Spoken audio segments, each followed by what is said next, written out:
pops in your head is probably like Spider-Man or Iron Man or something. But for me, when I think of a hero, I think of anyone who has to work in retail, food service, reservations, any job where you have to interact with a customer. Those are the real heroes.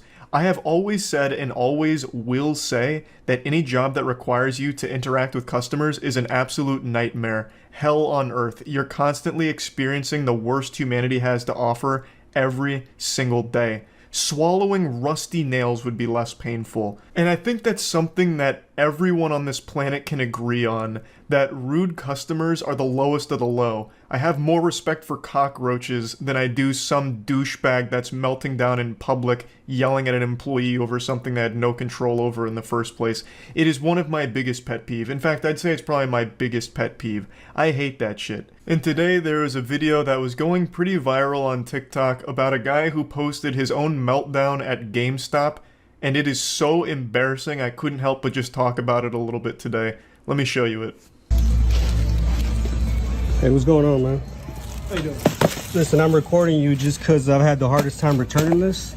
So if you tell me no, I'm gonna go ahead and sue GameStop. I see this shit all the time. If you don't help me fix this problem that is my fault, I'm going to sue the entire company.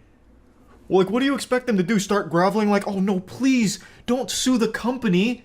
Oh no, oh goodness gracious, oh please, anything but that, shaking their fist. I'll do anything to fix it. Oh god, just let me rectify this situation. Like, why do you expect the employee to give a fuck if you sue the company? Why is this GameStop employee all of a sudden gonna try and defend the company, the corporation, like, oh no, you will not. I will not allow you to besmirch the good name of GameStop like this. I will fix your problem immediately, now that you've threatened legal action. Like, they have no say-so in the corporation. You know, this guy isn't John GameStop here. Like, he doesn't care. Who the fuck cares? I just can't wrap my head around this, like, 4-year-old thought process here. If I go after the company, surely the employee is now going to be able to magically fix my issue. It's not their company. They don't care. They're just an employee of it. It's not like they're married to it. It's not, you know, they don't care. They shouldn't care. It just makes no sense to me. But all power to this guy. If you want to sue GameStop and lose all your money in legal fees, please, go right ahead. It'll be a really fun, goofy headline to read. I implore you to sue GameStop. And it's really silly in this case because it's GameStop. It's not exactly a booming corporation. Like, what are you going to sue GameStop for? Their NFTs? Like you really stand to gain nothing out of it anyway? The whole thing is just a fucking disaster, and this guy's an absolute clown. You have nothing to do with this. I just need somebody to tell me no on video so I can go ahead and sue GameStop. A brief moment of self-awareness where he acknowledges that the employee had nothing to do with this situation, but then still continues to make a big scene out of it. Jesus Christ, it's so painful. I'd rather teabag a barrel of plutonium. I'm just trying to get my money back here. I bought the PS5 bundle, and then they made me buy a whole bundle, which isn't even on my receipt. I didn't sign no contract under you guys' policy. It's just unopened things are returnable. They didn't pass you the receipt? Yeah, go ahead. I think you were in here even when I bought it. So yeah, I got pressured into buying a bundle. I didn't even want it. So I got 3 games and the charging case. I kept the controller there. You got pressured into buying a bundle, and now you regret it. What do you mean you got pressured into buying a bundle? What, did the employees throw you against the lockers like it was football hazing? And take the goddamn credit card out of your wallet to make this purchase? What the fuck do you mean you got pressured into buying a PS5? Were you just sitting there trembling like, oh my god, they're talking about a bundle. Fuck, I'm gonna have to do it. Sweat pouring down your face. You like 8 years old? You come in here acting like a big man, but your issue makes it seem like you're just a big baby. Like, what the fuck, man? Jesus. And the whole issue is super stupid anyway, because when you buy a PS5, you get games with it. It's bundled up. And I think the reason, and I could be wrong, this one I'm not 100% sure on, the reason they bundle PS5s with games is to prevent scalping or reselling. So that way you're not just getting like the raw console to like resell for profit. You get games with it as well that drive the value up, so you spent more on like the entire package than you did just the actual hardware. I'm pretty sure it's like anti-scalping measures, though I'm not 100% sure. But when you're buying a PS5, you're never just buying like a raw PS5 anymore. It's always bundled. Well, I get where you're coming from, where you didn't want to buy the bundle, but that's the only way you can get the system. Okay, what do you mean by that? So through GameStop, right now we're only doing bundles for PS5. Is that in writing? I know. So you're gonna just say no, huh? Yeah, I can't take it. So you can't give me the refund for this shit right here? No. Absolutely massive props to the employee here, keeping a level head and just delivering a firm no. I love that. Lays out the facts. The only way you get the system is with a bundle. Not much I can do for you there, champ. You made a decision that you regret, and I can't help you. But stop blaming us. It's your fault. You're dumb, not us. Like, Okay. When's your manager working so I can come and fuck with him? Because I'm gonna definitely come fuck with him. It should be tomorrow. Tomorrow? What's his shift? He should be in the morning. All right. And what's his name? I just come and I'm just gonna come fuck shit up. Like I'm telling you, I'm not fucking around. The guy who got pressured into buying a PS5 apparently is gonna come make another big scene to the manager of the GameStop. How embarrassing. And this happens every single time. The customer is the one recording this. It blows my mind how every single time there's an event like this, it's always the biggest asshole that's recording it thinking they're right. He posted this in full confidence thinking that TikTok would be on his side, but instead all they did was steam his ham. They fucking slam dunked this guy across all of TikTok and on YouTube. I saw Jamari made a video about this as well. This guy's just become an absolute laughingstock, and it was entirely avoidable multiple ways. A, not making a big hoopla about you making a bad decision financially that you regret. Your fault. Take responsibility. Nothing GameStop can do for you here. And 2, not filming it yourself. You could have just not filmed it. And then 3, if you had the compulsive desire to film it, you couldn't fight the urge just scratching at your neck like, oh, I'm being an asshole and I gotta film it. Yes. Okay. Even after filming it, you could have just not posted it. Like, there were 3 ways of avoiding yourself being an absolute joke on the internet, and somehow all 3 of those filters you went right through. Impressive. This is, you guys are trying to upsell motherfuckers. I could have paid $800 on StockX if that was the motherfucking case. But you're just getting the system off. I don't want no fucking Ratchet and Clank. Are you kidding me? You know what this is, bro. No, like, I pay $800 for some bullshit. Like, say if like you wanted different games, like you legit like. Can you give me in-store credit for all this? Let me stop you right there, big guy. You do not want in-store credit at GameStop. They will give you like $15 for this entire PS5. It'll be $15 and like 5 toothpicks. In-store credit is the last thing you should be haggling for here. It is not worth it at all. No, y'all trying to play me. It's a brand new game and I'm here to return You keep them. saying y'all. Y'all GameStop, and you represent GameStop. You ain't got no name tag or shirt, but you GameStop. So that's why I'm saying y'all. Yeah, if you don't want to represent it, then quit.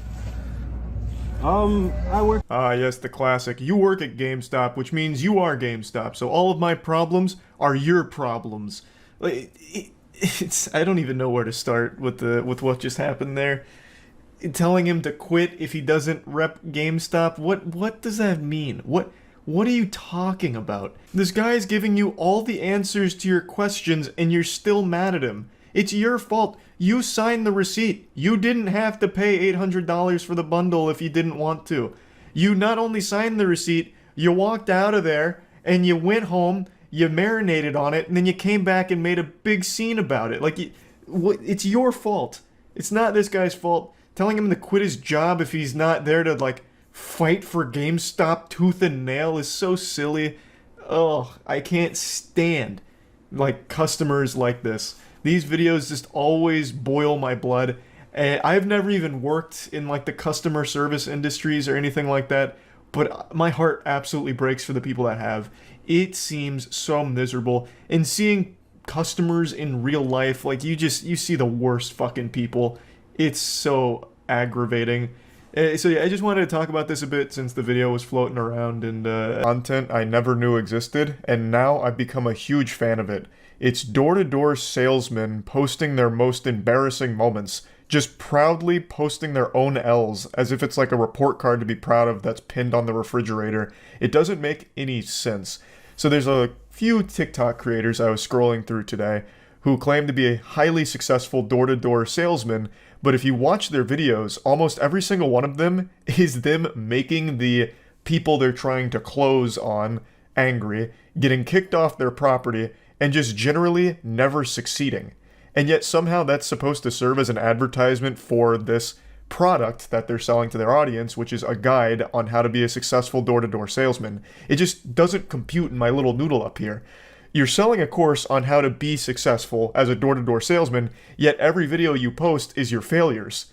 It doesn't add up. Like this equation, the mathematics, it's too advanced for me, I guess. Today we're going to focus on one test subject here, a very interesting specimen named Oliver. How to make $250 tomorrow in 3 steps. 1. Go to Home Depot, buy a squeegee and a brush. 2. Go knock doors and ask them if they want a price on window cleaning. Hey boss, how are you? Good. Have you seen us? No. Good looking guys, gray shirts? This is about? I don't know if you know Miss Palmer. I'm gonna take one step, I'll just show you and then I gotta run. We're just helping. anything? We're not selling anything. Don't treat me like a dog, sir, I'm not. I'm just Okay, a I don't hard-working give a right now, okay? I'm really busy. Get the out of here. Okay. Now, when I initially saw this, I thought it had to be satire, like this guy's just taking the piss on door-to-door salesmen. But he's not. Oliver, his whole career is being a door-to-door salesman and trying to bestow upon us plebeians his sage wisdom when it comes to this craft that he's clearly mastered here. So if you read the description, the caption on the video, it says, you know, how you can turn it into thousands of dollars. And then when he's going through, like, the beginning where he's saying, you know, 2, and then he holds up 3. Like, it's clearly supposed to be a joke, but he really does this. This is his job. And he just proudly showcases these horrifyingly shameful moments here. There's very few people in the world that like door-to-door salesmen. That's up there with, like, telemarketing scams. Like, people don't like to just be accosted on their front porch by people that don't really take no for an answer. So Oliver embodies that entire belief system and tries to teach others as well. Now, he does sprinkle in a couple of successful deals on his page, but it's hidden like pickles on a burger in between all of the failures that he showcases. It's baffling. And sometimes the descriptions are just way off. So it'll be like, here's how you make $300 in 5 seconds. And then he doesn't make $300, it's not 5 seconds, and you're left with your dick in your hand wondering where it all went wrong and why Oliver lied to you. It's just really confusing because from everything I see here, he's not that great at door-to-door selling anything. So buying a course from him would be like buying a guide on how to get laid from an incel. And like the footage they use to promote the, you know, getting pussy book is footage of the writer, the author, going up to women and them saying, ew, no. It's like really weird to try and advertise your door-to-door salesman course with the footage that he showcases. Hey boss, how are you? Have you seen us? What do you mean? The good-looking dudes with blue shirts? No. You missed us. Show you super quick. We're giving a bit of a discount for dudes with glasses. So Oliver has a script that he never really deviates from. He is actually a video game NPC with only a few dialogue options. He always starts with, hey boss, if it's a man, and then he always says we're doing a bit of a discount for something that the person is wearing or something appearance-wise, like sometimes, you know, women with short hair, women with curly hair, and they're like, haha, thanks. And then he goes into his hard sales pitch here. You qualify. Give you a quick price. Yeah, that would be good. I love the setup back there. It's usually $309. Comes down to $209. We have a plan to paint, but we want to Okay. wash everything at the same time. If you have a phone number or something that they can call later. It's a job worth doing in a couple months. If things are worth doing in 3 months, they're worth doing today. I don't want to do that today. If I can have your phone number. Sure. why- If you call us back, though, it's going to be $309. Yeah, I see that. If we could give you an awesome job, could we call it $149, give you a bit of a discount? If it's worth doing, then it's worth doing today. I don't want to do that today. He tries to really put the nipple clamps on him here. He wants to close this today, and he is not budging on it. So the guy is being very respectful. He's like, hey, you know, maybe we just schedule this for another day. Really not feeling it for this afternoon. But Oliver, he's on the hunt right now. So he just keeps dropping the price lower and lower, hoping that he can get at least like $100-something out of this exchange, because he knows he's not getting a call back later from this or anything like that. So it's just desperately trying to keep making a sale here on this guy who's just trying to be nice and indulge in the pitch, but eventually doesn't work out. They go their separate ways. Oliver does sometimes get pretty aggressive, though. He follows the same script, of course, but sometimes he seems to get hurt because I think he has a pretty high level of entitlement. Kind of the route coordinator on. Just tell me what you're doing. Oh, showing's easier than tell. No. No. Come on. Where? We're doing real good. We got the nicest I know. room in the street. I'd rate it A+. Sorry, We're just guys. doing. We're really happy with what we've got. What do you got? Go away. Go on. This is my property. I want you off it. But I haven't even told you what we're doing. I'm not interested. I don't do things at the door. Cool. Okay? People always say no to things they don't understand. Oh, don't. Have a great day. There's always one guy. I'm happy to check off the stubborn guy for the day. Have a good one. Insufferable. The elderly gentleman here isn't the bad guy. Nobody likes door-to-door salesmen. Like, plain and simple. There are very few people that enjoy that. And the ones that allow you to go through the whole kit and caboodle song and dance of what you're selling are the ones that are just too afraid to just say no to your face and close the door, because that's not an easy thing to do for most people. That takes a lot. And most people, it becomes kind of like a high-stress situation trying to figure a way out of it, but no one's usually interested. So this old man just being blunt about it isn't necessarily a bad thing. Another thing I notice a lot with door-to-door salesmen is they really like elderly people because they're much easier to manipulate into giving them money for a usually subpar service and something they legitimately don't need in any capacity. So this guy was just not having it. He's saying, no thank you. But Oliver keeps pushing. He's like, oh, you don't even know what I'm doing here yet. Oh, people always say no to things they don't understand. Just being a fucking insufferable asshole. Like, condescendingly talking to this guy as if he's an idiot for not doing this. And it's just trash. Like, I think that's just awful. So then that clearly gets him even more riled up. And then Oliver's like, hey, I'm checking the stubborn guy off the list. Like, what is this? Elementary school? Hey, Junior, listen, no gold star for you. You're a bad egg, not a good noodle. You know, it's like, what the fuck, man? Like, you went up to him, he did not want it, you should have left when he said no, but that's not how you operate. When you hear no, you just keep pushing. It's all just super slimy, and of course nothing about him is genuine. He has set lines that he says to each person that he encounters because he doesn't even really view them as people. They're just potential money bags that he can grab a few bucks out of. It's just, there's nothing good about what he does. And I also don't really trust his claim about being this guru salesman. And he claims that he's made over 9,000 sales. But I truly think that's just a meme. Based on everything I've seen here, I don't put a lot of faith in that claim at all. And then he even tries to post testimonials, at least in one of the videos I saw, where it was just like 2 Discord messages from 2 completely random people that are claiming that they're making, you know, a couple $1,000s a day thanks to everything that Oliver's teaching them, and I feel like there's no fucking way. And we're giving a bit of a discount for people that are sitting on steps, which is coincidence, actually. Go around, count it up, just give you a quick price. It's okay, we do it every other year and we have someone we usually use, and this isn't our year. Is he as good looking as me? It's such a cringy routine, too. He always mentions himself being a good-looking guy almost every single time, too.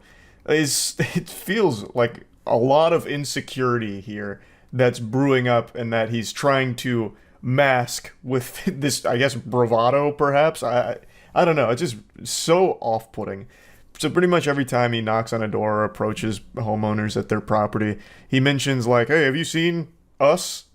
Like me, good-looking guys in this shirt? Well, here's our discount for, you know, ladies sitting on steps. Ha ha ha. I don't know, it's fucking awful. This did not lead to a sale, by the way. I'll spoil it for you. They were not interested, surprisingly. I call it 125? Sorry, I don't think it's in the budget right now. 125? Sorry. Okay. Thank you, though.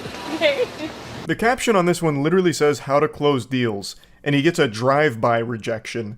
So he's talking to her at the door, wasn't working out. She then comes back around and says, nope, still a no, sorry, basically.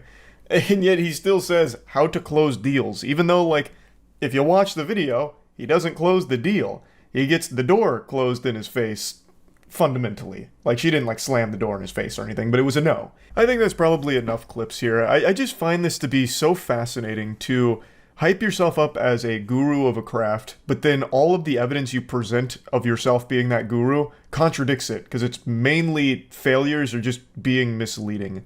Now, like I said, he does have a couple of successful closing deals here that he posts videos on, but I wouldn't even say it's the majority of it. I'd say it's like pretty even between failures and the deals he closes. And keep in mind, these are only the ones he films. I feel like he's filmed every single successful deal he's ever had and has only posted like half of his failures. So it's probably like a ratio of 500 failures to one person who just finally gives in after being pestered enough and says yes reluctantly to him.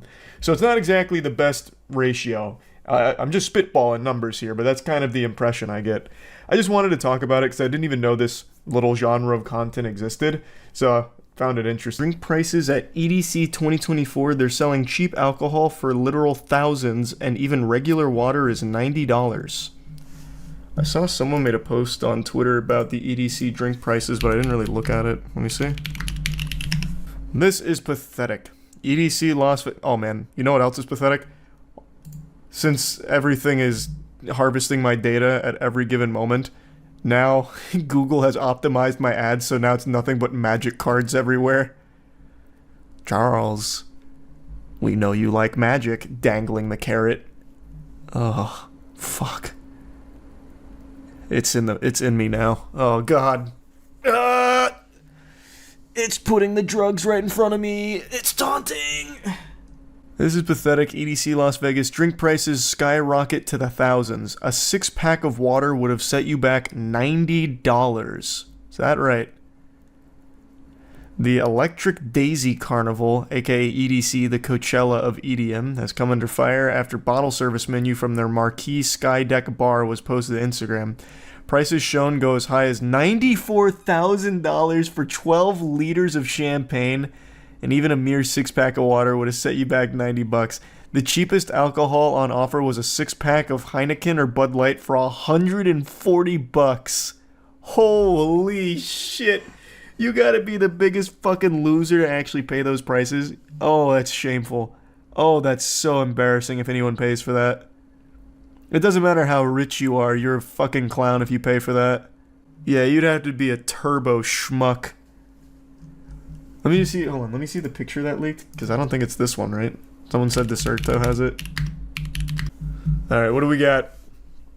For vodka, a Kettle One, $950. Grey Goose, $975. And then a Belvedere Magnum, $1,700. Oh my god. Jack Daniels, $875. Brother, you better give me like half the factory for that price. Are you kidding me? A White Claw is 150 clams. And here's your waters. So a 6-pack of Smart Water, $90. They're offering Prime there, which is also $90. Ghost Energy, which I'm guessing is a sponsor, $90. And yeah, here's the big ticket item. The Notorious EDC. 1 Methalusa 6-liter of Dom Perignon Brut, and 1 Methylson 6-liter of Dom Perignon Rosé. If you buy this, you just get sent straight to hell. The Lord forsakes you. That's so cringe. You fucked those names right up. I've never seen these words. I don't know what a Methuselah is. That sounds like a commander in Magic the Gathering. I don't know. I don't know this shit. I feel like I've heard Don Perignon in like a movie before, but I don't know any of these, man. Is EDC... Okay, how about this? Has anyone here been to EDC? Has it always been like this, or is this brand new? Have the prices always been this ridiculous? This is just for the VIP club. Well, yeah, but the VIP club's always existed, right? This is for a Sky Bar or something? Yeah, Skydeck Bar.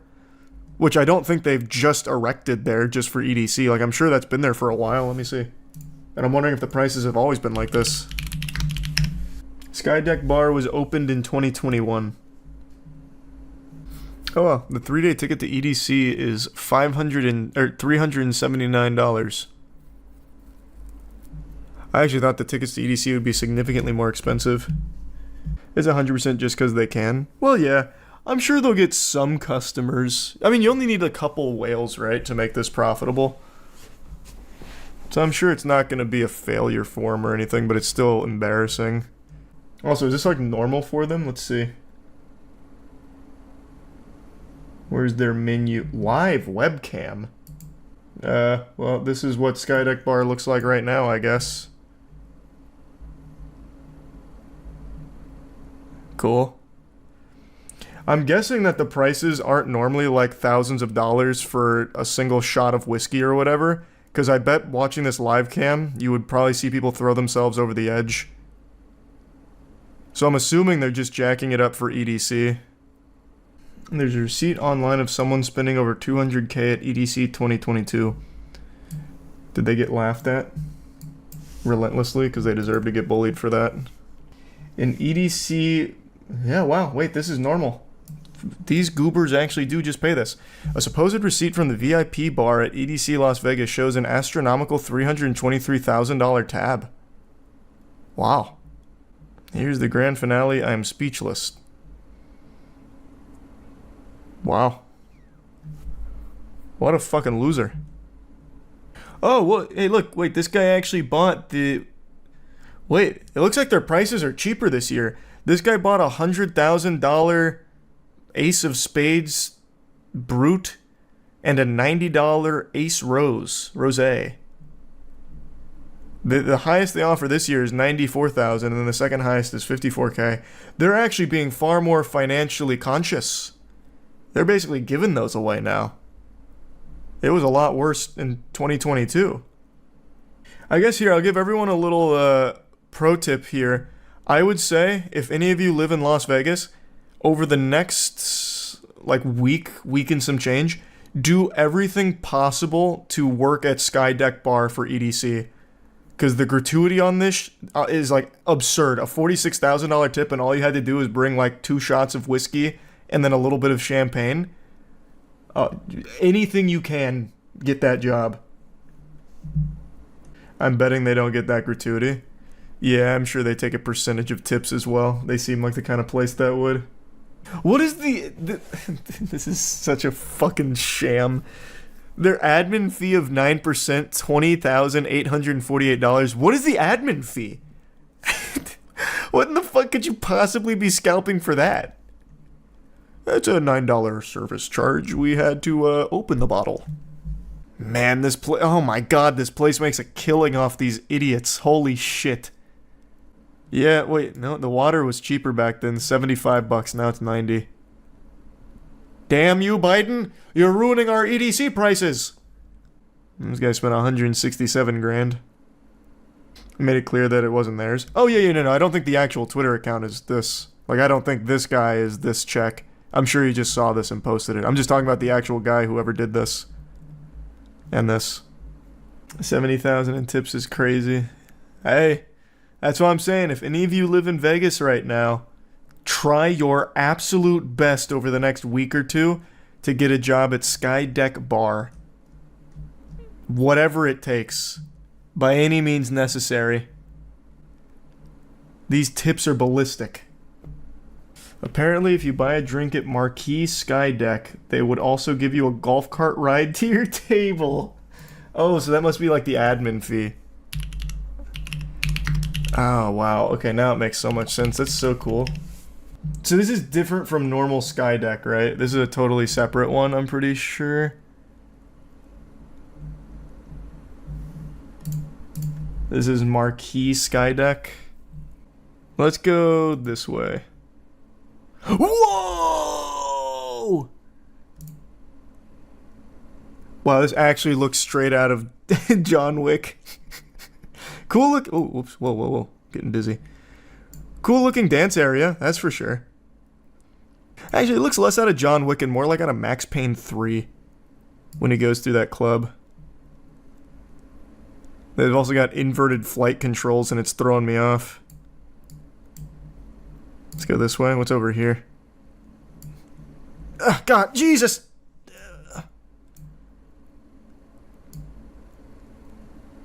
Oh, there's another dance floor. This is the Cloud Bar?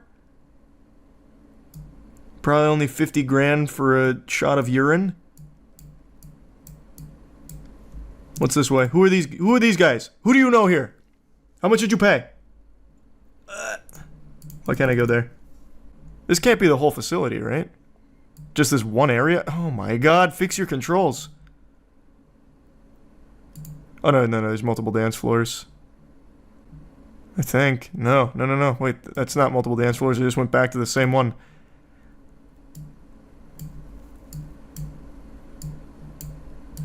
Looks like there's another bar. Oh, no, wait, this is where I started. This is the smallest venue of all time. What? Oh, no, wait, here's something kind of cool. Oh my god, it's like a bad point-and-click game.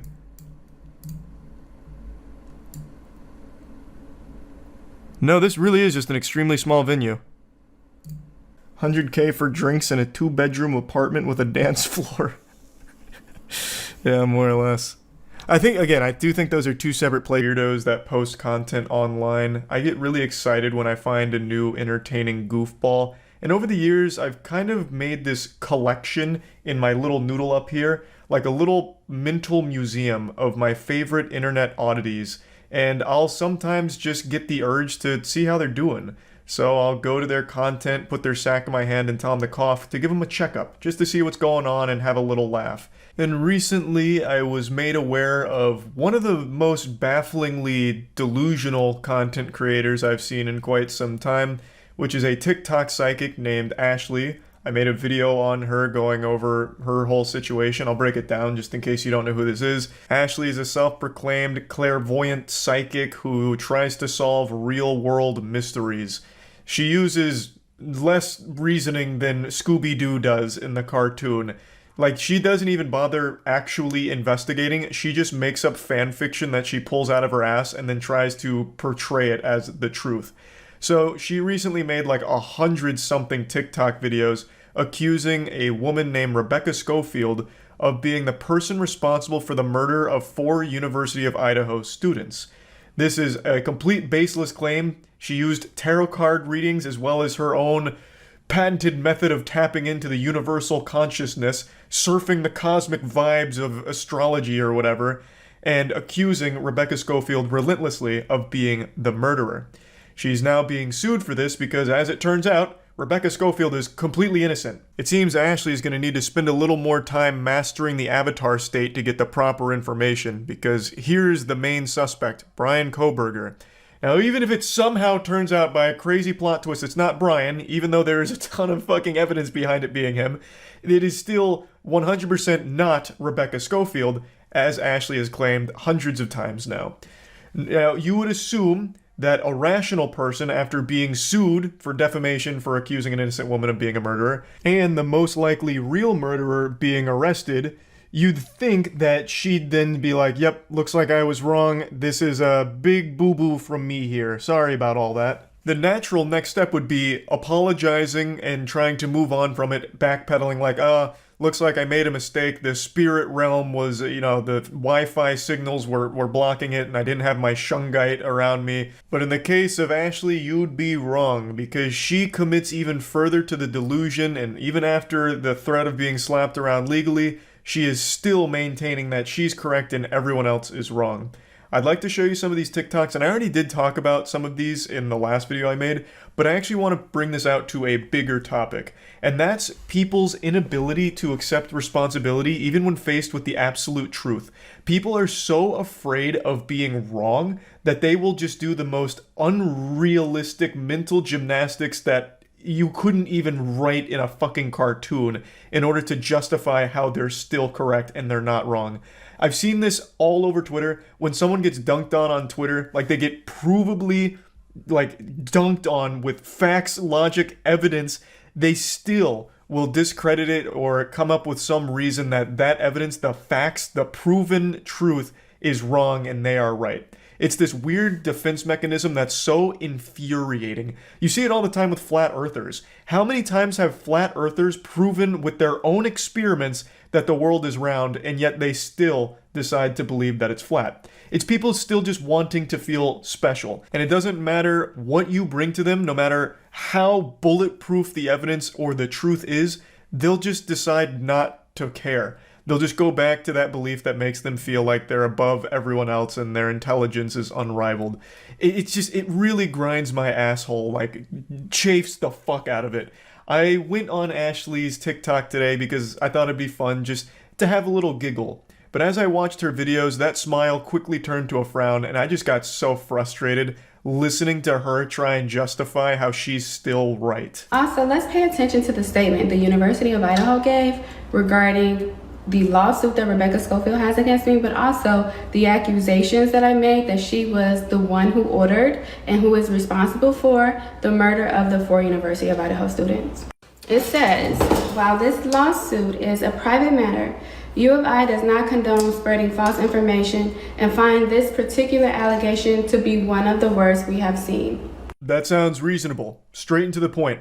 This is false information and some of the worst we've ever seen. Also, the fan fiction she's writing is absolute garbage and fucking trash. She should stop trying to write these erotic novels that she's cooking up here and trying to pass it off as real evidence in a legitimate murder where 4 students lost their lives. She's trying to capitalize off the death of these 4 students for her own clout. So there was a lot more they could have said to really just, drive the nail in, but they made a very generic boilerplate response that still just kind of covers this, the whole situation. They've made it clear that they do not condone the spreading of false information. That's one. And for this one, they believe that the allegations I've made is the worst they've seen. Let's pay attention to what they didn't say, which is they didn't say that they agree that Rebecca Schofield didn't know these students. They didn't say that they agree that she didn't teach these students. And they didn't say that they agree that she didn't advise or mentor any of these students. This statement is carefully written, just in case she's guilty. Getting your arm caught in an escalator and having it crushed to fucking pieces in front of you would be less painful and less traumatizing than listening to her speak about this situation. I don't even know where to begin. Let's start with the obvious. What the fuck are you even trying to say? Here's their statement. But here's what's suspiciously absent from their statement. This is some stupid shit a 4-year-old would cook up in their head. You can actually make this argument for every statement ever. For example, with your own TikToks, you have not once said that you aren't the murderer. Should I start suspecting you as a culprit in this case, as one of the chief suspects? You've made hundreds of TikToks, and I don't think you've mentioned being innocent here. Where were you on the night of the murders, Ashley? It's very odd that you've chosen not to proclaim your innocence or mention where you were on the night of the murders. Now I'm starting to, furrow my brow a bit here and wonder, what's going on behind the scenes, Ashley? Why hasn't that been part of any of your statements?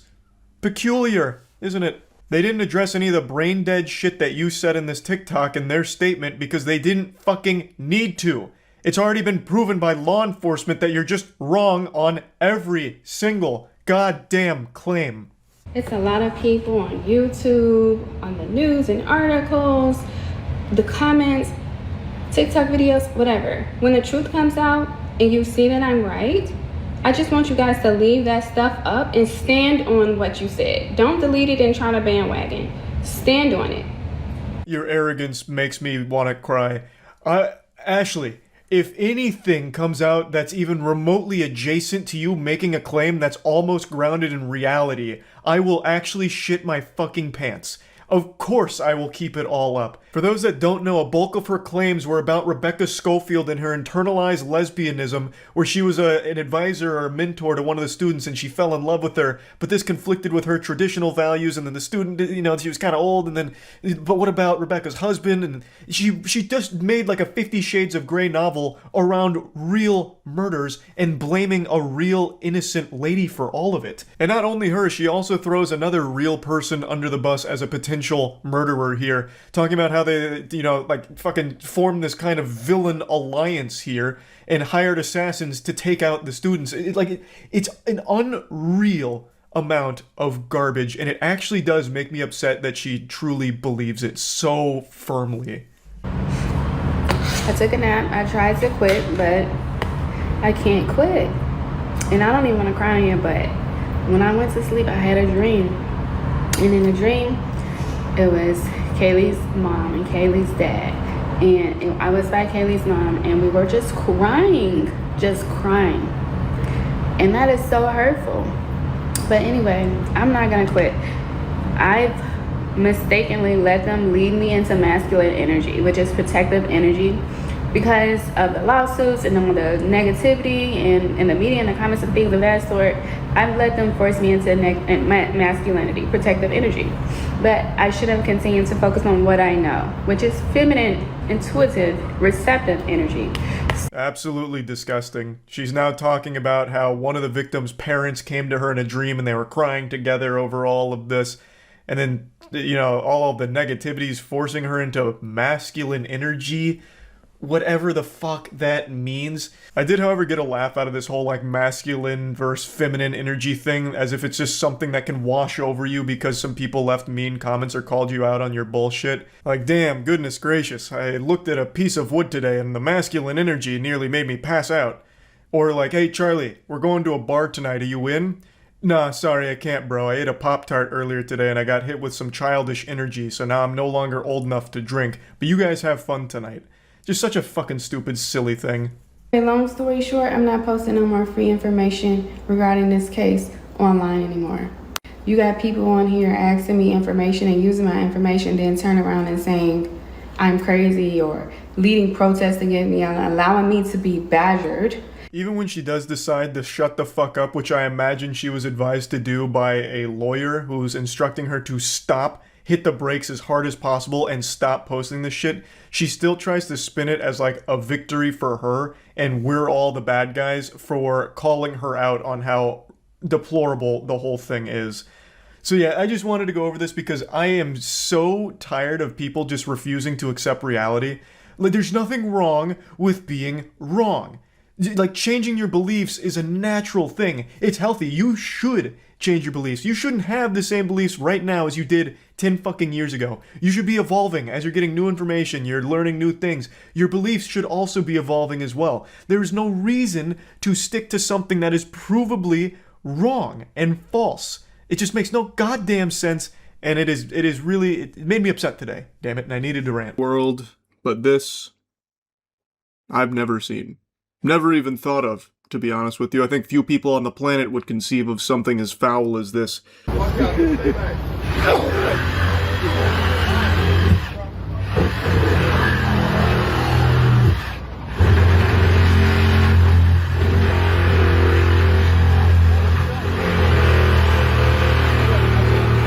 Popper's on the way. I don't bring some dog or something.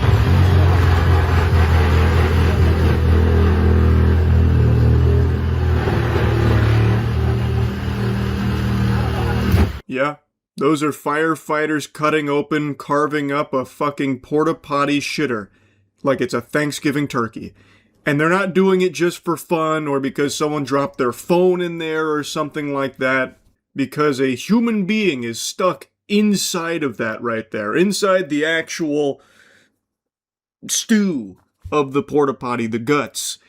That is baffling to me. Because not even animals get stranded in there. Rats know to stay away from that shit. And yet somehow this man is now trapped in there. As Kevin Garnett says, anything is possible! I was stunned when I saw this. And there has to be such a crazy story behind how he ended up there. Like, initially I thought maybe he was being chased by some villains, some bad guys, so he had to take cover and hide, and I promise you, nobody's checking inside of a porta potty, like inside of the tank of a porta potty, the receptacle. And the most upsetting part that'll keep you up at night is this mystery will forever remain unsolved. So the lore leading up to it, the porta potty supplier said a driver with the company arrived to collect it from a World Cup watch party. When he knocked on the door, a voice called out that it was occupied. He explained that he had 10 minutes before he would need to exit, and when the driver came back, he hadn't done so and indicated he would not be coming out. The man inside said he was not going to get out. Luckily, a police officer on a motorcycle went by. Driver waved him down. Cop walked up to the door and asked the man to exit the toilet. The man replied he could not reach the door and couldn't get out of the toilet. Now, through this, there's some breadcrumbs we can follow and have at least a guess as to what maybe happened here. I'm gonna recreate the crime scene here. We're gonna work with my little game theory. So this is a World Cup watch party. Let's assume he's been drinking. So he excuses himself to the portaloo here. He tips his fedora to everyone else at the watch party, goes and does his business, and he's spending quite a bit of time in there. Then the porta potty collector comes up, knocks on the door, and frightens him. So he thinks like, oh no, there's evil afoot. There's someone trying to break in. So he's saying like, no, I'm not coming out. But then the porta potty collector says, look, man, you have like 10 minutes. I'll be back. You got to be done by then. So then, in an effort to not leave, he crawls inside of the toilet to hide. Kind of like, you know, like to protect a tree or something, where you tie yourself to the tree so they can't knock it over. Maybe that's what he was doing to the porta potty. Like, he wanted it to stay. He wasn't ready to leave. So he took desperate measures, crawled inside, or maybe there was supposed to be like a jump scare, like, oh, I'm going to really prank this guy when he comes back to collect it. I'm going to pop out and go boo from the toilet, you know, skibbity style. And it just went south because he got stuck. But I think he probably did it because he didn't want to leave and didn't want anyone to catch him. So then a cop rolls by and orders him to get out, and then he says at this point he can't because he's stuck in there now. And when they do, spoiler alert, they do eventually free him. This is actually quite a long video here. When they do free him, they never even asked how he got in that situation in the first place. How would that not be the first thing you ask that person? How could you resist the urge to ask him what the fuck happened to lead to that? Because this was on his own accord. Do you know how hard you have to try to get yourself inside of a porta potty tank like that? He is a big guy. When they get him out, he is like a pretty tall guy. And he's like not small by any means. He had to contort his body and commit to probably minutes worth of effort to get inside of there, the whole time splishing and splashing in this bath of fucking pee and poop to get in there. And no one thought to ask why he did that or what was going on. That blows my mind. I imagine everyone just wanted to get out because of how disgusting it is. They didn't want to spend any more time there than necessary, which I understand, but come on. How can you resist the urge to get the knowledge, the forbidden knowledge of why he was in there?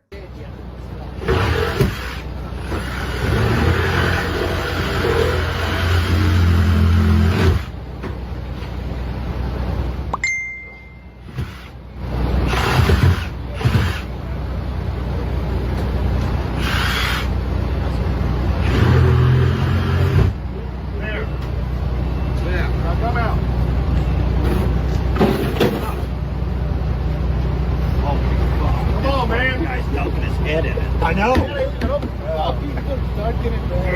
Come on, get on out of there. There you go. So they finish opening up like a mouth on the toilet there, like a little door there, a tiny passage. And you can see him like sticking his arm out. That is some haunted shit. And the firefighters there are cheering him on like, come on, get out of there, man. Come on, you can do it. Get out of there, man. Stop messing around. Stop goofing around down there. It's time to get out. You've been in there long enough. And he's just in there literally laying down in all of this shit.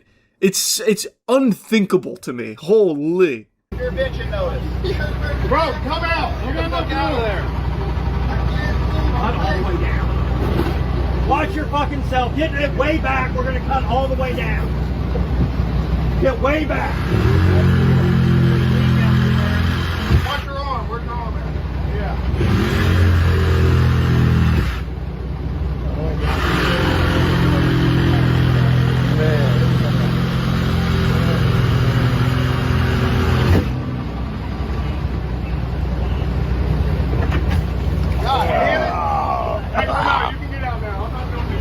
No good deed goes unpunished. The firefighter cuts it even further because the guy said it still wasn't enough to get out. So he cuts it further and then with his foot tries to push it down for him, only to get blasted, splashed with the porta potty water. Oh, and it's not, let's not get it confused here. That's not water anymore, pal. That's about as gross as it gets. Oh, and the firefighter walks away going, okay, I'm done doing this now. Understandable. Like, this is so fucking gross. Get out. Well, come on, man. Dude, I'm gonna move my motorcycle. I can't. Lean forward like you did before. Lean forward and come out. Yeah. I don't know. Hey guys. Jesus Christ. You don't want all this light. Lean forward. Lean forward. Lean forward. Put your arms out. Get out. Just lean up like you were before. Now other way. Push it the other way. Other way. Now There lean you go. forward. They keep trying to coach him out here, and every time you can see him start moving, that actually looks like a SCP type shit. Like some kind of fucking haunted porta potty type thing. Like you go in there to use it, and then all of a sudden these arms come out and start grabbing you and shaking you with your butt cheeks in there and whatever. I just don't understand, man. How did this happen, and why didn't they ask? Like, come on, I have to know. I have to know. Like, I have my theories, we have our guesses, but there's just no way of knowing for sure. It is just so perplexing. Why would someone do that? Why? Like, I don't care how disgusting you are as a person. This is a level that is just so inherently baked into human DNA that you don't go. Like, genuinely, animals don't do that. Animals don't go into porta potty like tanks like that. And if they do, it's by accident and they're probably pissed about it. And they probably die in there. Like, it's just... How did it happen? Because this had to be on purpose. Obviously, this isn't an accident. He is a big guy. He didn't all of a sudden just sit down to take a shit and then just like fall in like, whoa! Like that, he didn't slide in there and get stuck by accident. And I don't think this was some kind of magical event where the toilet was blessed by some kind of fairy that had it like stretch all of a sudden and swallow this guy. Like, I don't think it's under a spell. So like, he did this himself. I don't think there was like a separate party that came in and like forced him in there, like an accordion style, like pushing him down. That would have been extraordinarily difficult, and especially considering the other information we have from when he wasn't stranded in there. He was in there on his own accord. At least that's how it sounds. And then he never made a mention that someone had like ganked him and forced him into the porta potty like that, which I'm assuming if this was like an attack that led to this, he would have mentioned. It's just, how did it happen, brother? Please tell me. Wow. As I was editing this and about to render, Patriot Portable Restrooms came forward to explain what happened here, as well as giving like some bonus footage of the man in the porta potty. And they explain at least what they know to be true about how this guy ended up in there. So we do actually have some information here. Hey everybody, here to set the story straight for what happened on July 14th, 2026. My name is Chip Counterman. I'm a partner with Patriot Portable Restrooms here in Kansas City. The lid was closed, no one was in the restroom. It kind of startled them. All of a sudden, a head popped out of the toilet and he said, "I'm in here." Fire department came after that and tried to instruct the man to exit the toilet, and the man would not do it. They asked him why he went in, and he told them he was retrieving a Mountain Dew bottle that he dropped in from the night before. So that put him then inside of the tank for about 8 hours, if all of that was true. The footage of his head sticking out of the toilet bowl there, chills. Actual chills. So apparently, the story about like the guy coming the porta potties and then the motorcycle and all that, that has been confirmed here through this. And apparently someone did ask him what happened. I don't know why none of the articles I read reported on this, but according to the Patriot Restroom Chip, he said, the guy apparently said that he went in there to reclaim a Mountain Dew bottle that was lost prior, which, if assuming the timeline is accurate, means he was in there for 8 hours? I don't buy that. I don't think there's any world he was actually trapped in there for 8 hours. He would be panicking and desperate to get out, not nonchalant telling the porta potty guy, like, "I'm in here. Nope. Occupied. Sorry. Not vacant." Like, he would be begging and screaming for someone to get him out. Because 8 hours in there, like, he's actually going to be taking, like, real damage. So I think probably what happened is, assuming the Mountain Dew bottle is correct, he lost his Mountain Dew bottle in there prior, like the evening prior, And then the next morning he's like, damn, I really want that Mountain Dew bottle back. So then he went back to the porta potty to fish around for it and then fell in. So I don't think he was there for 8 hours, but I also just don't know how he fell in. Again, I don't think that can possibly be accidental. He is a very, like, not small guy, and there is not a whole lot of room in those porta potties.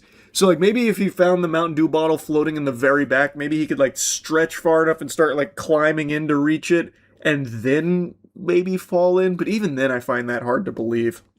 But yeah, that's apparently the story as Patriot Portable Restroom tells it, according to what they heard, how the man reported that he ended up in that pickle. But there's still so many questions and not enough answers.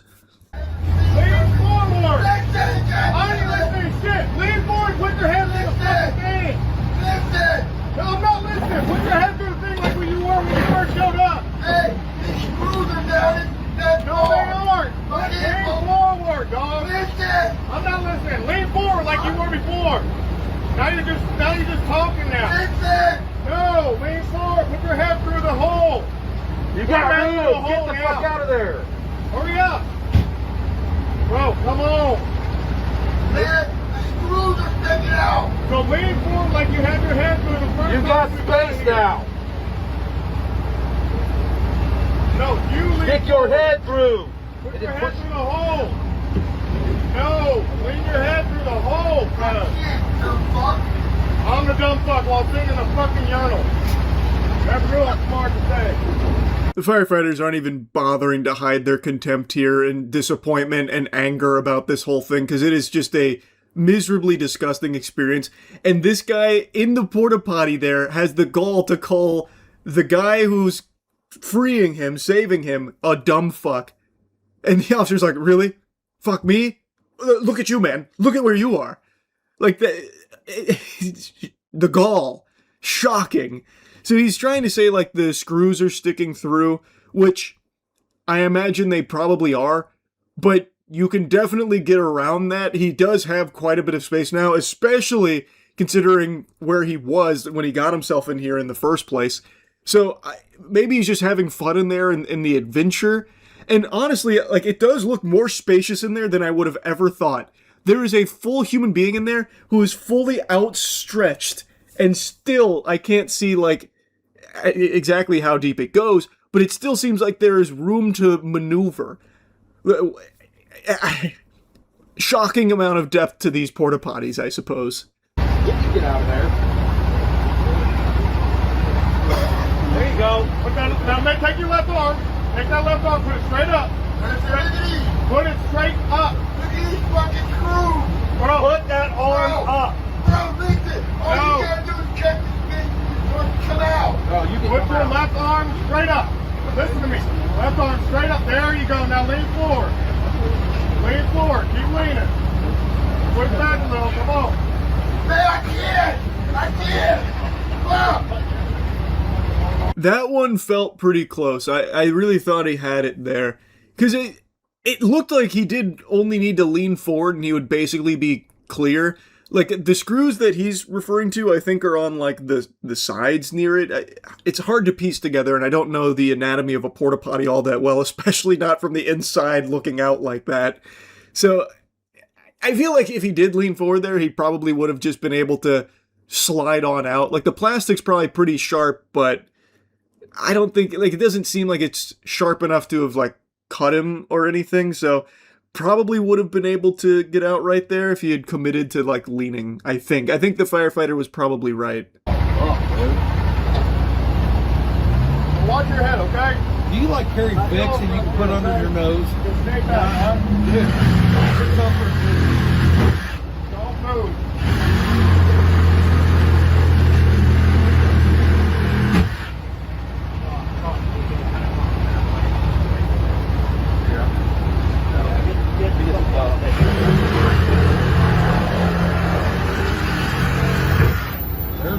So they eventually go back in there again and cut it even wider on the sides to give him even more room to squeeze through, and that works.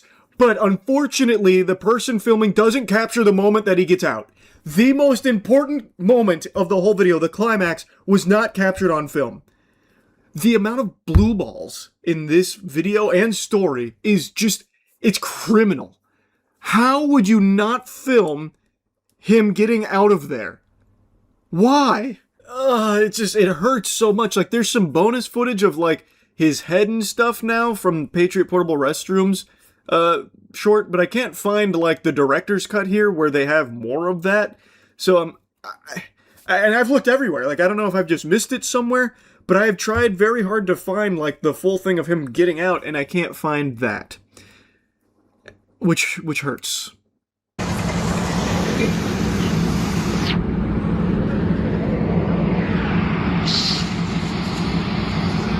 So, the aftermath, once he's freed from the porta potty, they give him a little shower there to get a lot of the garbage off.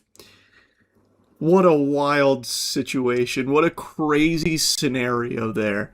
Yeah, YouTube drama today and just rip this shit off like a band-aid and get it over with quickly. This will be the last time I talk about Maximilian Muss. For those that don't know, I made a video about this degenerate parasite a month ago, going over all of the heinous and evil shit that he's done on the platform, as well as touching on the way he'd recruit people from his YouTube channel to go to his secret discords to do genuinely deplorable, awful, horrible things across the internet. And I only touched the tip of the iceberg, barely scratched the surface. I was up there at the fucking tip of the condom where the cum is held, that little cum pool receptacle on the condom. That's what I touched on with Maximilian Muss. I didn't even go into like the whole shaft and everything else.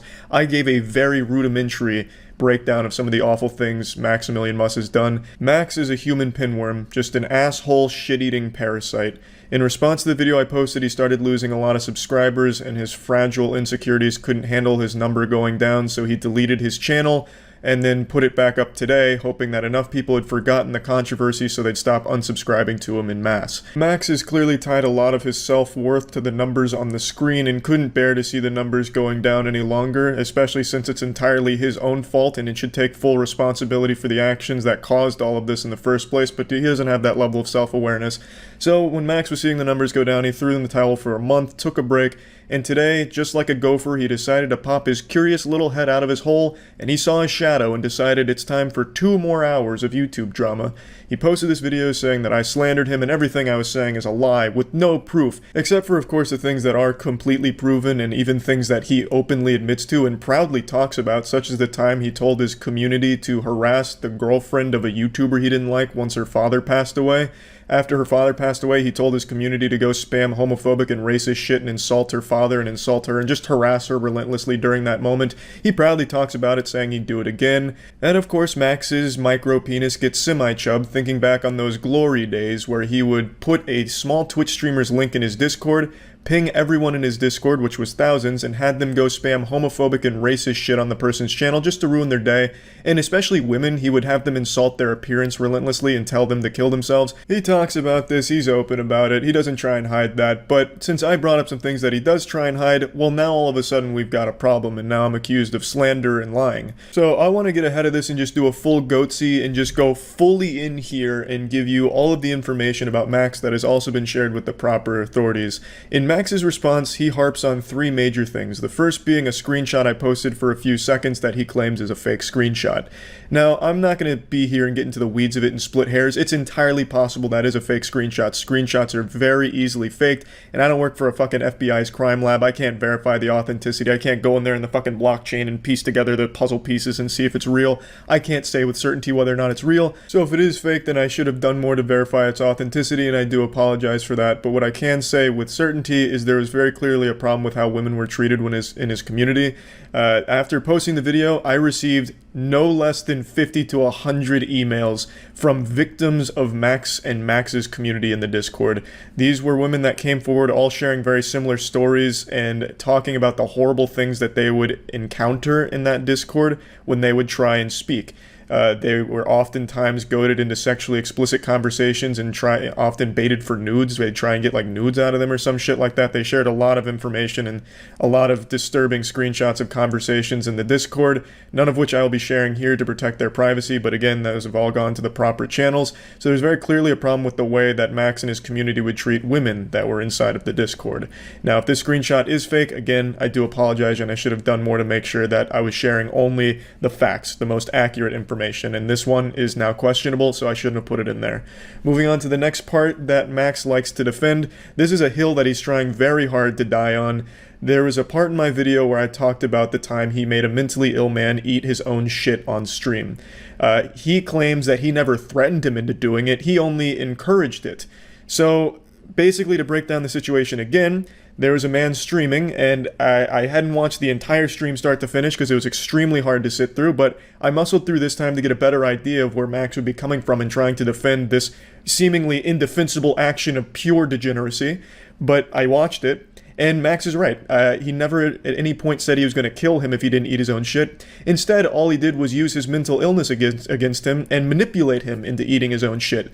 You know, encouraging him, like, yeah, if you eat that shit, it's going to be great. You're really going to stick it to this guy. And he manipulated him into eating his own shit and used his mental illness to get it there. So the guy who actually ate his own shit reached out to me and gave his side of it, just kind of breaking it down very simply and concise. And he basically echoes what everyone could hear in the whole video. I was wrong to say he threatened him. He only manipulated him, which is, you know, that's a lot better. So congratulations, Max, you're taking steps in the right direction. You only manipulated a mentally ill man into eating his own shit. Wow, what a fucking saint. A real goddamn patriot, man. What a fucking angel. I guess the reason I got this story so confused is because Max made a habit out of threatening to kill people he didn't like online, or threatening to kill people who didn't do what he wanted them to do. For example, he tried to have members of his community go to a convention to kill Bluesdank. He was hoping to have Bluesdank murdered because he thought it would be enjoyable. When I posted my video talking about Max, he then started going to his Discord to try and recruit people to kill me. And he's also done the same for Weast, where he's been trying to get people to kill Weast. So I guess, unfortunately, I must have just, you know, jumbled all of these awful things together, Max, and assumed that you also threatened to kill him. But no, you only manipulated a mentally ill man. You didn't threaten to kill him. You just threatened to kill other people on the internet. That's my bad. I didn't mean to misrepresent you and slander you like that. So those are two things that he touches on and tries to defend, but that's not the biggest one. The biggest one is the claim that I made, the fucking bombshell, of how he responds to the child porn that was shared in his Discord. I made the claim that child porn was often shared in Max's Discord, which led to him taking them down multiple times. Now, this isn't every time his Discord was taken down. I never made the claim it was every single time his Discord was taken down. I didn't mean to imply that if that's how it came across, because he absolutely had his Discords taken down for harassment as well. He's probably had 10 or so taken down from just straight up harassment and degeneracy. But another reason, another contributing factor to him personally taking them down was the child porn. And I do stand by that claim because he himself used to admit to it. Now, the reason he fights this so hard is obvious, but also because he scrubbed the internet of all of the old recordings of him talking about it. There's no longer any of the old videos that would talk about his response to these things or how he handled it, because they are gone now.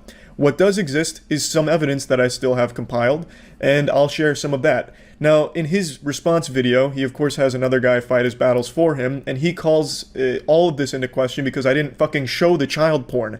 The guy makes it seem like the only way he'd believe the accusations is if I just fucking played child porn in my video to prove that it was Max's child porn. Like, what? Like, how fucking dumb do you have to be to demand to see the child porn? It's a crime. You can't fucking do that. What I can do is show you how he'd respond to the child porn that was shown in there and prove to you that it existed, which I will do. I'm not gonna fucking show child porn, you goddamn troglodyte idiots. These fucking dummies were saying, well, Charlie didn't broadcast CP on YouTube, thus this can't possibly be a true story.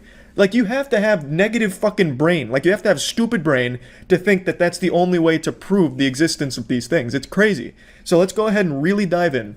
First, let me show you how it got to this point. Why was child porn shared on Maximilian's Discord? Why were pedophiles encouraged to join? Well, because Max was pretty open with these kind of things. Like, here's a clip from one of his old Fortnite videos. Boy, are you a pedophile? Of course. Me too, dude. Awesome. Yeah. I met a pedophile friend. Yeah. There's probably like 2 other kids on our team. I was gonna say let's molest them, but then my video would get age restricted. And yeah, I'm recording a video. I have 200 subs. Say hello to YouTube. Bro. Hello, YouTube. Fuck little boys in their butt. What? Yo, boys, let's go.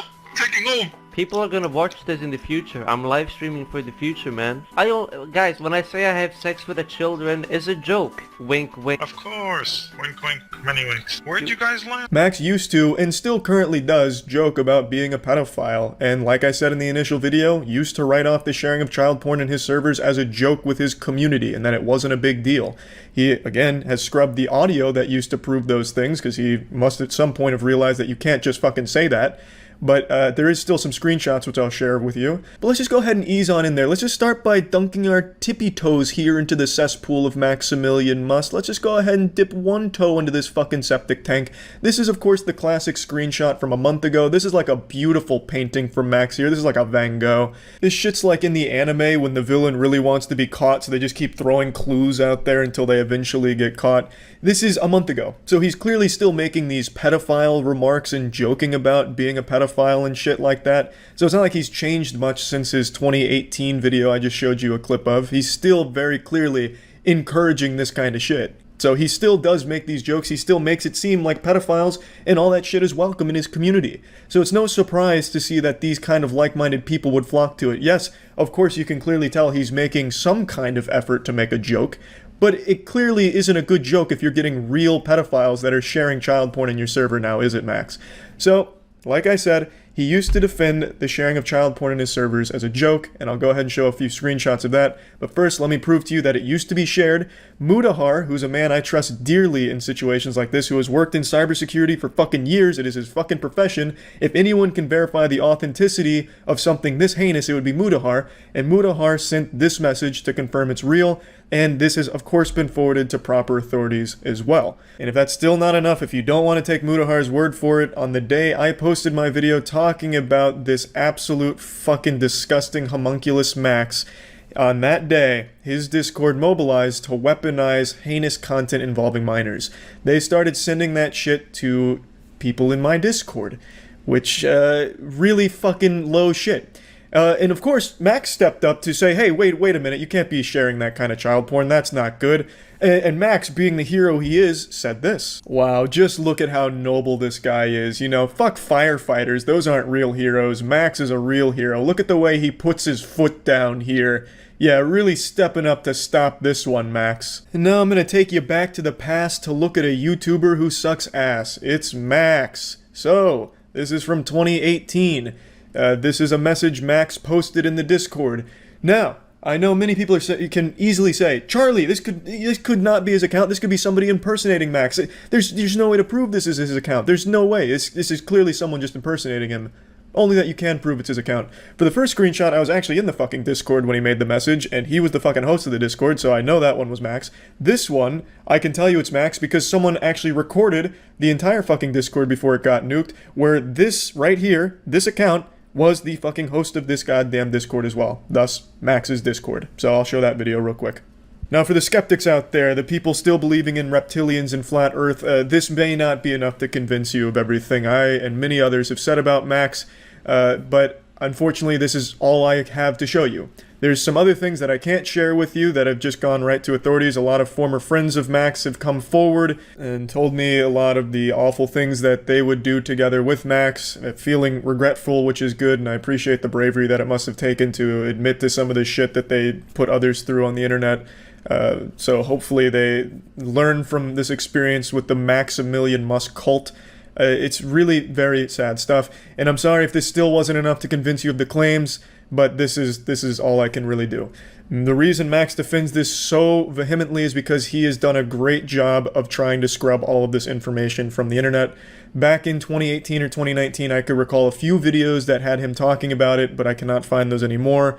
unfortunately, but this is what I have that still remains. At the end of Max's response video today, he had a real heartfelt message that absolutely tugged on the sensitive cock of anyone that would watch. This could make a grown man cry. Just look what he says here. Most of the things I'm being attacked for happened in 2018 and 2019. In 2020, I decided that I want to be a better person in general. Just less reckless and be a generally better influence on people, and I believe I've become a lot better. Nope. Are you fucking serious? Bro, this shit was a month ago. You were doing this shit a month ago, and then you still kept doing it. And even before a month ago, you had swatted Weist. That was like 2 months ago, 3 months ago. You just out of nowhere doxed Weist again, and then had your community swat him. Here's an audio clip of some of your friends in a Discord recollecting on the war they fought against the guy who didn't even know they fucking existed, celebrating the SWAT that you led. What the fuck are you talking about? You never changed, Max. You never tried to change. You are just a born fucking loser. You were born to be pathetic, it seems. Like, you have no ability to not be a scumbag. They called the docs, what was the guy's name? YouTube, Weist? Yeah, 300K. I think his name is Weist. Weist, yeah, some 300K guy. Some fucking commie faggot YouTuber. Yeah. I love this one. Cock. Anyways, keep going. And then who was it? Something Fantana? What was his name? No, but what did they do to Weist? Exactly. Oh, yeah, tell me. Pretending to be a fucking veteran who's like got his like wife in the closet or some shit. Like like suicidally violent and everything. God, trying to get the SWAT to come to his house. Oh. Well. Genuinely have no idea what you're talking about with this pity party you're trying to throw about being a better person. If you really tried, you failed instantly. Like, it wasn't even close. There seems to have been no attempt to be a better person. Again, all the shit that started this happened a month ago, Max. That was the whole reason I even went back through your past, is because you were doing this horrible shit, having your community raid streamers, spamming homophobic and racist shit a month ago. And this SWAT was a couple months ago. You have not improved. You haven't come close. You haven't tried. You are still an absolute fucking scumbag. And I don't know why you're trying to even defend these awful fucking things you've done. They are indefensible. I don't know how people would even try and defend you. The guy whose video that you lifted in your own video, I feel like he is not on your side. He called you shitty multiple times. The only thing he didn't like is that I didn't share child porn to prove your guiltiness. I don't know what exactly he was going on with there, but hopefully what I've shown here is enough to convince even him. Because I feel like there's no way that you can possibly defend these things that you have done. And this is all your fault, by the way, Max. I'm not doing anything to you. I am just bringing what you have done to people's attention. People don't want to support someone like you, Max, that has done these things. People in your own community didn't feel safe, and they reached out to me to tell me some of the shit that you've done. Your close friends were reaching out to me to shit on you, Max, because of the things you've put them through, made them do, and the things that you told them and did together. Like, there is a very big problem with you, Max, and what you've done with the community you've built. And I don't know how you even managed it for this long, because this shit is heinous. It's fucking disgusting stuff. So anyway, that is uncool or only used by old people. And yeah, there's a lot of geriatrics on there that are just ranting about the government putting microchips in their Raisin Bran cereal, or how 5G radio towers have opened a portal to hell that has allowed reptilian vampires to invade us in secrecy. But it's not just for these kind of unhinged rants and old people. It's an undeserved reputation. Nothing could be further from the truth. Facebook has some of the best video content on the internet. Nothing but straight bangers on there. I myself didn't know the beauty of Facebook content creators. I was blind to their genius. My ignorance was embarrassing. I look back on the Charlie of 45 minutes ago in disgust that I could even exist without knowing how great Facebook content creators were. I discovered them through Popo Medic's channel. He recently made a video going over bad Facebook videos. Popo Medic is actually the same channel where I learned about Detroit Urban Threat Management Survival Fitness Training Arena Turbo Arcade Edition Team America Gladiators. And that's when my third eye really opened to the beauty of Dale and his self-defense training.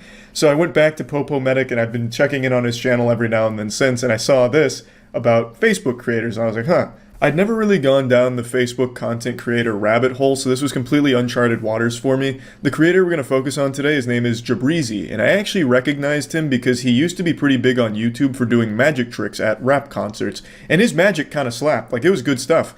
But it looks like he's done a full-blown shift to making Facebook garbage. And when I say garbage, I mean like actual filth. It is shameless.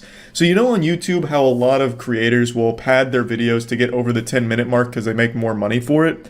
Facebook has that same thing. If your videos breach the 10-minute mark, you make more money from them. And Jabrizi does it in a way that is so laughably shameless, I can't help but applaud it. Now, as always, don't harass anyone in the videos. Just don't be a douchebag. Anyone here?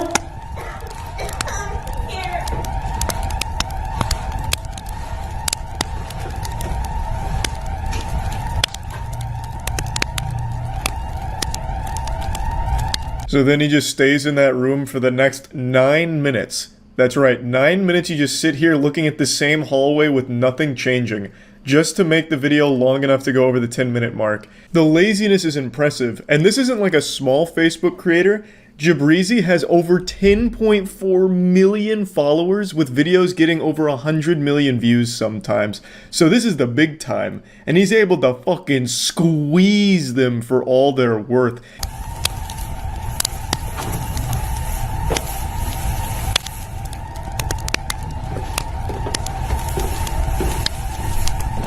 What a fucking hero. She comes out draped in an American flag, make me want to pump my fist and chug a Budweiser.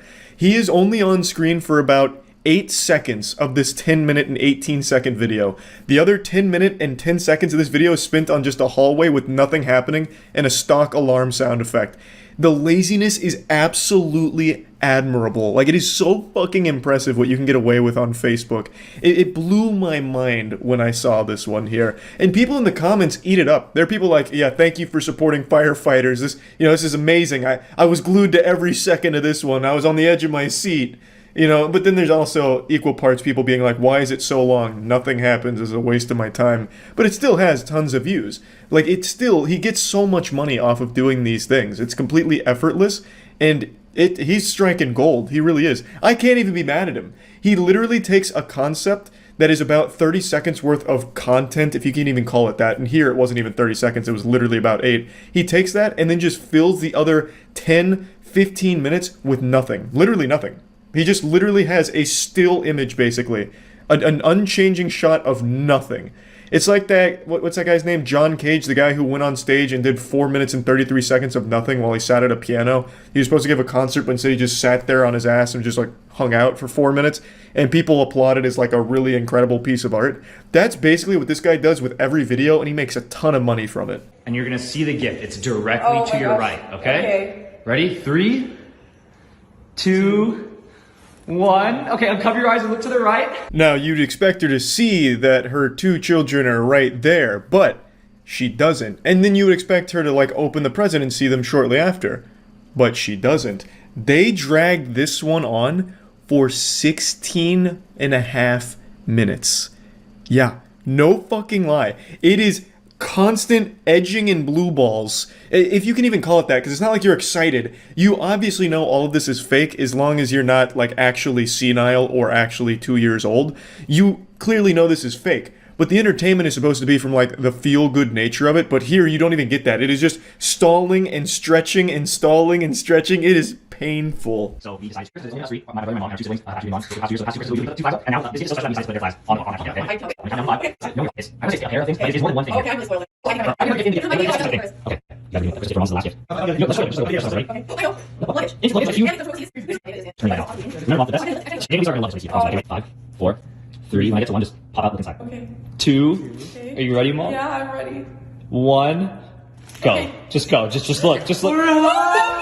16 minutes, 42 seconds. Christmas is over at that point. If you spend that long on a single present, all the food's cold and your family's already left. Uncle's already drank himself into a coma. Like, there is no reason these videos should be this long. Even if you're just trying to shamelessly stretch to 10 minutes, Jabrizi goes the extra mile and stretches almost to 20. I also love how in almost all of these videos, you can see how bored the people waiting are. Like, I'm surprised those 2 didn't just collapse and faint from blood loss from locking their knees standing up up like that for so long. Like, I'm surprised deep vein thrombosis didn't start setting in. Their legs just atrophying from standing still for that long doing nothing. And you can really just see the boredom and pain on their faces. It is actually shocking what you can get away with on Facebook. It blows my mind that people will sit there and eat this shit up. Very, very important. Okay, very important, huh? Why are we out here alone? I don't have a husband.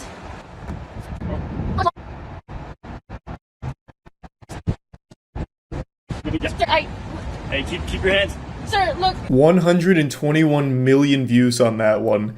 It took her about like 40 seconds to put on the tummy and then the dress and put her head back on the police car, and then she sat in that position leaning on the police car for 16 minutes almost before it finally ends with her being like, water broke. You know, it gets to the punchline. 16 minutes. 121 million views.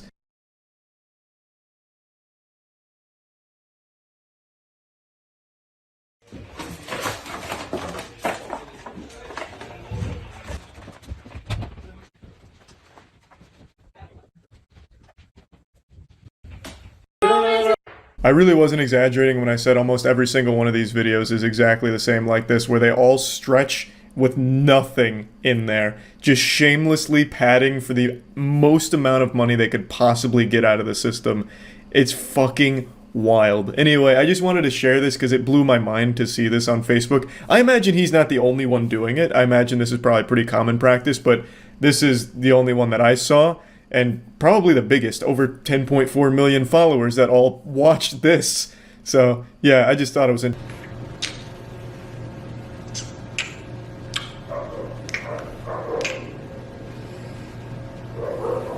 Yeah, you're not ready for this video. This is genuinely one of the worst videos on YouTube. It comes from a YouTuber named Trisha. She makes a whole bunch of shitty videos to begin with, but this is the max level. This is Digivolve to its highest level. If all of her other garbage content were just appetizers, then this is the main course, the dessert, and the diarrhea you get after eating it all. It's so shitty. I'd rather watch Two Girls, One Cup with a beheading going on in the background than watch this again. But I'm going to watch it again. I'm going to be strong for all of you, so that way we can all sit here and experience the dark side of ASMR. ASMR in its most vile and deplorable form.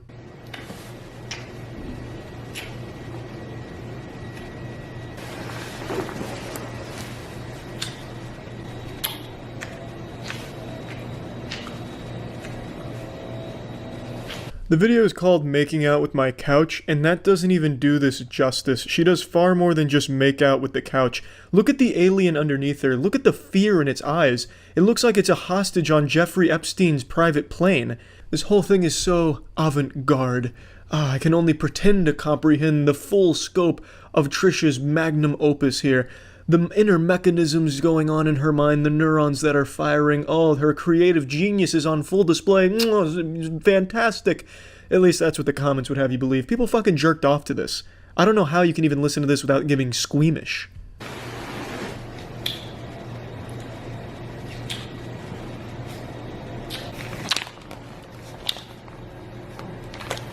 As you can see, the plot is really developing now. She's graduated from making out with couches to making out with tabloids, as the alien on the floor tearfully prays that the building engulfs in flames before it's his turn to face this ridicule, this punishment, this loud sloshing.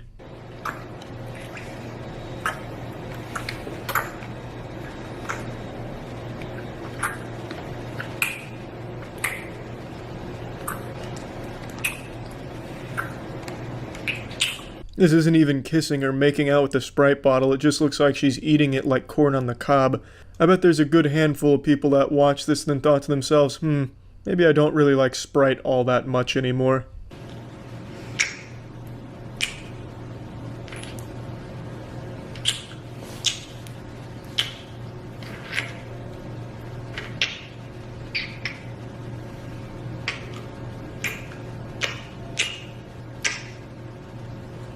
This poor guy, hasn't he suffered enough? Area 51, Roswell, New Mexico, all that shit, hasn't he been through enough? Just look at the poor soul, looking like SpongeBob drying up due to lack of water. He's clearly not into this, and I highly doubt consent was established beforehand, and quite frankly, this whole thing just sucks. I really don't get it at all. I don't understand if it's supposed to be wacky, supposed to be a fetish. I'm guessing it's supposed to be sexual, because in the description she says you can see the uncensored version on her shitty website.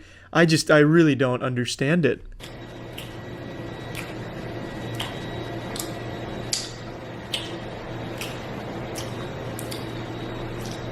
When I was initially watching this, I thought I was looking at her overdose. That right there is a sign of just fucking heroin overdose hardcore. She just looks like she's filter feeding while lying on the couch. She's fading out of this corporeal dimension over to the other side, and she's doing it in the grossest way possible with those abominable noises.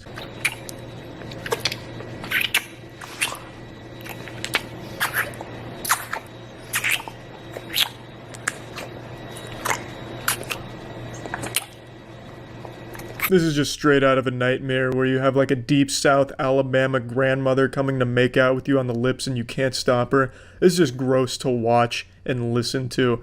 It's as if her lips are the tentacles on an octopus and they're just suction cupping to something and just ripping it off, but she makes a much grosser sound than those do. I would rather listen to 2 dump trucks crashing into a whoopee cushion factory. I'd rather listen to 5 nails on a chalkboard for 10 hours than listen to this 5-minute video again. It's absolutely an attack on the senses, both visually and auditory. I'd have more fun watching a video of a public urinal at a gas station getting cummed into than watching Trisha's abomination here. This is just downright revolting. I can't even begin to understand what she thought she was doing when she was making this, like comedically or even sexually. It fails in every possible aspect imaginable. I watched an art piece where a woman cut out the vagina on a morph suit and had a bodyguard lift her up and carry her in a circle as she pissed on the floor, and that made more sense to me than Trisha's video does here. This is just unbelievable to me.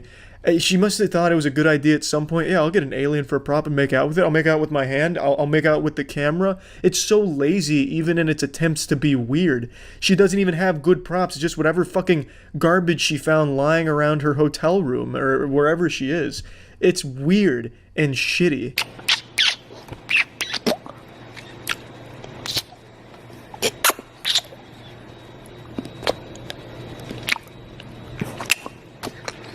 If you were a virgin, you are no longer. Trisha just sucked that shit out through the computer screen like a succubus.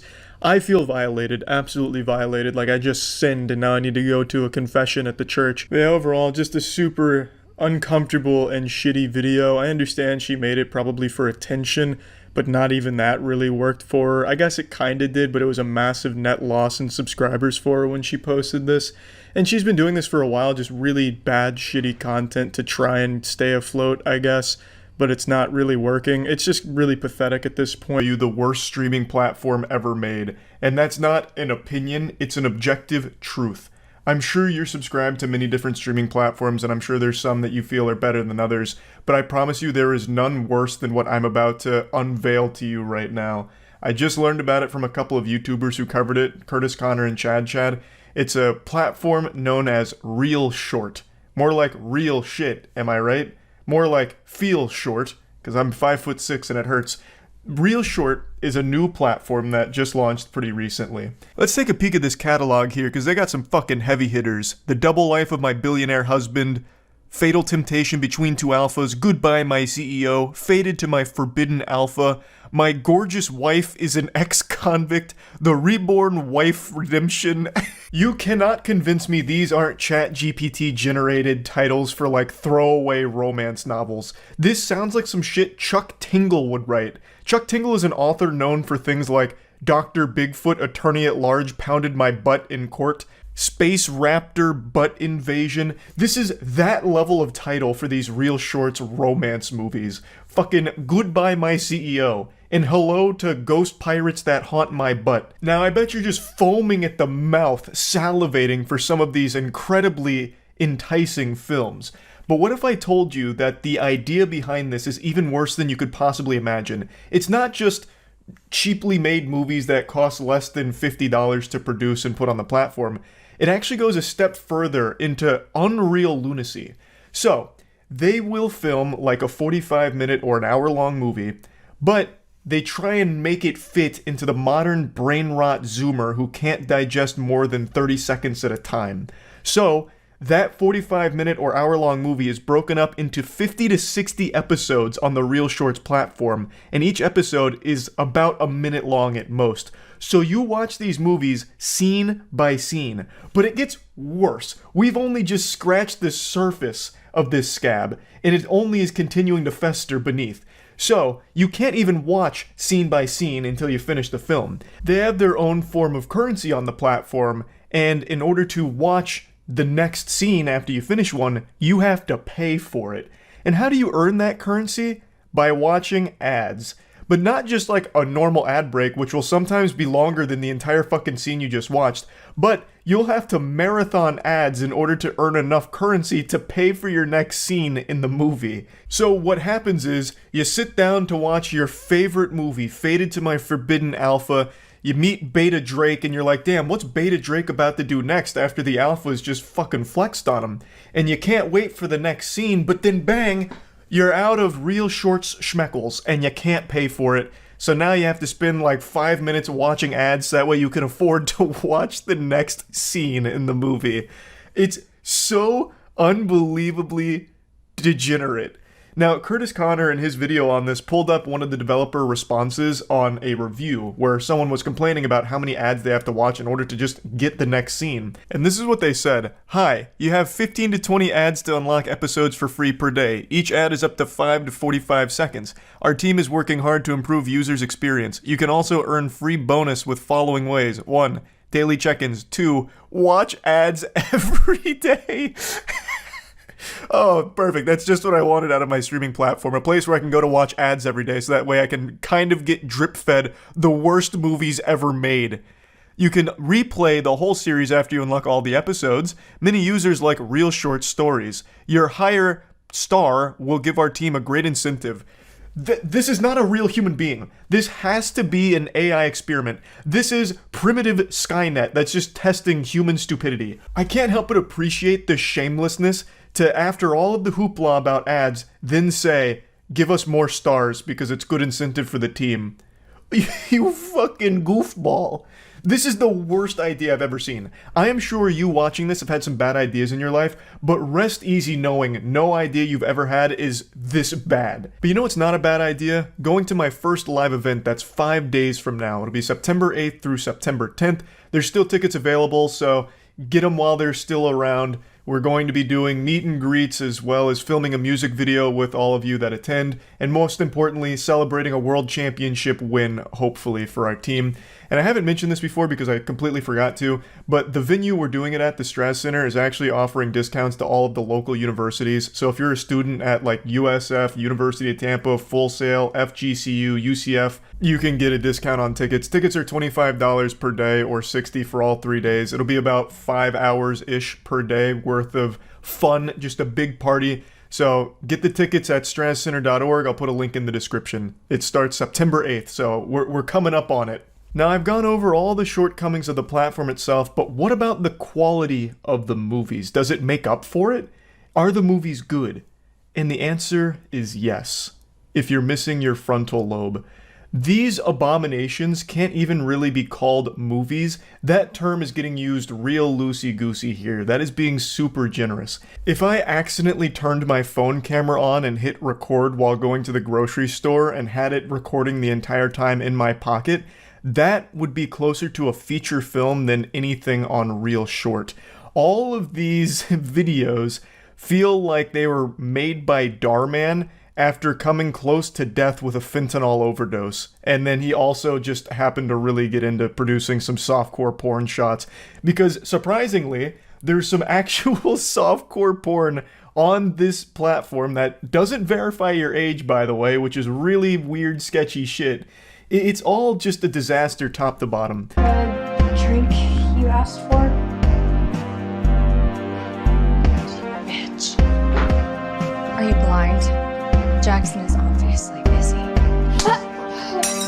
Here's just an appetizer to wet your whistle. This is Faded to My Forbidden Alpha. Curtis Connor and Chad covered this more in depth. I just want to show you some clips from some of my favorites that I've watched on there so far. Everything on here feels like it's directed by Tommy Wiseau if you got really into Wattpad fanfic. So this is episode 1 right here, and they're coming out of the gates swinging. So this lady's making out with Alpha Jackson, and everyone in this world is either addressed as Alpha or Beta. There's Beta Luke, Beta everyone here, and this is an Alpha. So you're looking at the cream of the crop, and this girl who is an orphan, and they never let you forget she's an orphan because they always just remind her, you're an orphan, you better address me as Alpha, orphan bitch, comes in with a drink, and then this lady's like, how dare you interrupt us smooching? We're making out here, can't you see, Buster? So she gets up and slaps the devil out of her and drops her drink, and then the episode ends with Alpha Jackson immediately reminding her that she's an orphan. Why won't you call me Alpha? Are you jealous? Is that what this is? You wish you were the chick being screwed? Not jealous. Sorry for interrupting. Just Alexander Kane, just RSVP'd. By episode 3 and 4, she walks in on Alpha Jackson pumping his yogurt in that same lady, and then he says, why won't you call me Alpha? And then Beta Luke interrupts everything. The show is fucking beautifully disastrous. It is so weird. A packless orphan, so what if I knew? I reject you, Celine.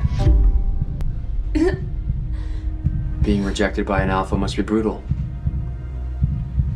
If you beg. I accept your rejection, Jackson. Being rejected by an alpha is a fate worse than death. I don't know how she was able to endure. I understand this is all fantasy, but I couldn't imagine the pain and torment that must come with being rejected by an alpha. The only thing I could imagine worse than this is being accepted by a beta. This really makes you stop and think, why?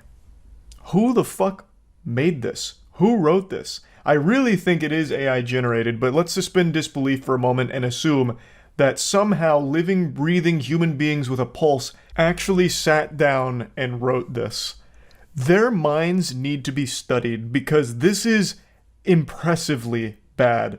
Like, this makes Attaway General look like a masterpiece. Now, the one I really wanted to watch was this. My Husband Killed Me, Then I Won the Mega Ball. That's one of those really weird, confusing, long-winded titles like sometimes you see in anime. The time I reincarnated as a vending machine in an online RPG, I thought I had it made till my mom hunted me with multi-targeted attacks. Like, this title grips me. So, she died and then won the Mega Ball.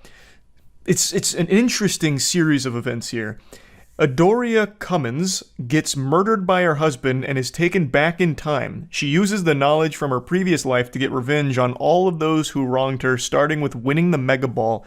Then comes Elijah Snyder, a lawyer who seems to have her best interest in mind, but there's just something about him that seems too familiar. I was hooked. I watched the first episode. I can't record on their app. They actually forbid it. They even give you a message saying you can't watch or you may face legal action on their behalf, which is interesting because they do post a lot of the episodes for free on their YouTube channel. I guess it's just going in-app and doing it they frown upon. But it's all completely fair use to just showcase a couple of scenes here. But anyway, there's no reason to, because after watching the first episode, I was hit with the wall. I was then going to have to do my chores and watch some ads if I wanted to see the following episode. Then I would have once again had to go back and eat my vegetables with more ads to get the next episode. So I didn't really get to indulge in what could have been one of the finest pieces of cinematic beauty the world has ever been graced by, with My Husband Killed Me, Then I Won the Powerball, or whatever the fuck it was. So, unfortunate I didn't get to watch all of it. It's not on their YouTube channel, so I can't show you anything from it either, which is a shame, but I think we can all safely just assume it was fucking awful. Episode 1 was pretty bad already, and I already know it wasn't going to get any better than that. So yeah, I just wanted to talk about this a little bit because this is such a wild and wacky, awful idea for a streaming service, as well as awful ideas for the movies on there. Though, hats off to them for making their own exclusives. They at least gave it a try. They gave it a whirl. They didn't just repackage already made things in like 30-second chunks. They at least tried to make their own. But maybe they should outsource that to a different studio to make something good. But even then, the entire idea of the platform's fucking terrible from the get-go. The whole idea of it is just to monetize each individual user to its absolute maximum. Nickel and dime for everything they're worth by shoving ads down their face. That way they can get the most juice for the squeeze here on each ad served to whatever poor soul happened to end up in this barren wasteland of a platform. So yeah, just wanted to talk